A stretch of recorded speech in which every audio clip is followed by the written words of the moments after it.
Okay, we had an opportunity to talk about student efficacy last, and now we've also had an opportunity to look at our test scores. And what's the young lady's name? Jalea. Jalea. So you wanted to share with me, with Jalea, what she missed and what we can do differently to help her understand the concepts. So you shared with me you were going to do some additional strategies. What strategies would you use to help her bridge this gap here? Right, with her, she definitely was struggling with the poetry unit, and the entire unit dealing with figurative language and being able to identify the terms. Okay. And a part of it, her mindset was that poetry is just freestyling and writing poems.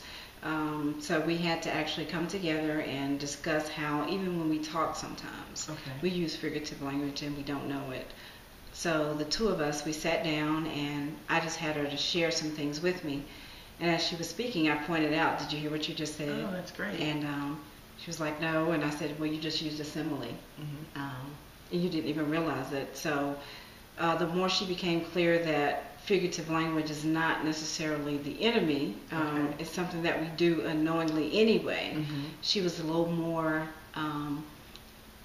easier to appease in terms of putting the terms in the poetry and studying them and learning to recognize them. So we would go back, and even in regular conversation, she would catch herself.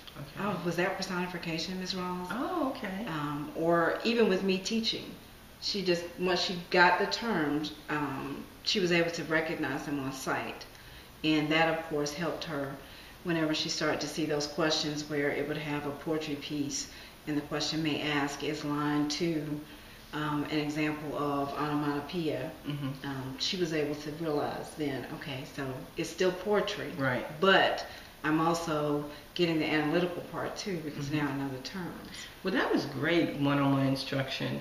How have you been able to use corrective instruction for the whole group, for all students in the classroom? Well, the majority of my class had the same issue, because in their mind poetry was so much like rap, or using rap music. So I actually had a poet to come in, and he actually was presenting some lines and verses of songs to them.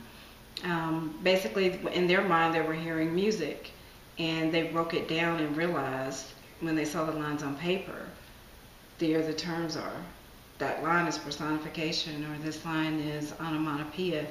So that helped a lot, and also with myself with teaching it, I realized using less of the poems in the book and allowing the students to come up with their own.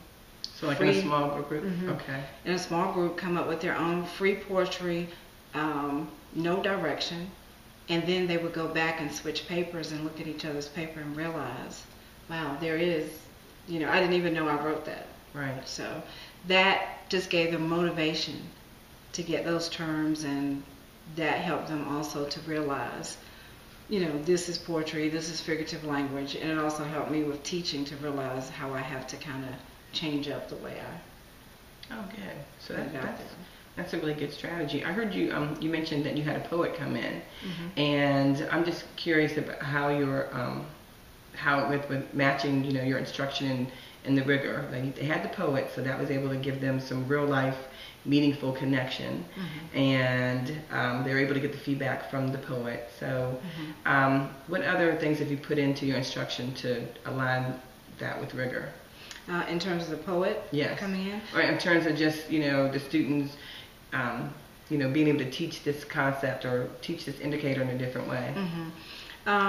Well, getting back to the poet being there, he didn't just present to them. He also sat down, allowed the students to come up with their own. He wanted to hear their work as well. And then they, of course, went back. And once again, they realized that weak indicator where they're trying to identify the lines, he used that as an example to help them. Another way we do it is when I am presenting information to them, instead of reading from the text a lot of times, maybe I have to learn a line from a song that they know, and just use it with them. And they're able to actually spot that indicator. Oh, that's a great strategy. That's a great strategy. Okay, well, you shared with me that this is going to be the next lesson that you're going to be using to look at figurative language. Do you want to just tell me about how you're going to use this assessment and how you're going to just check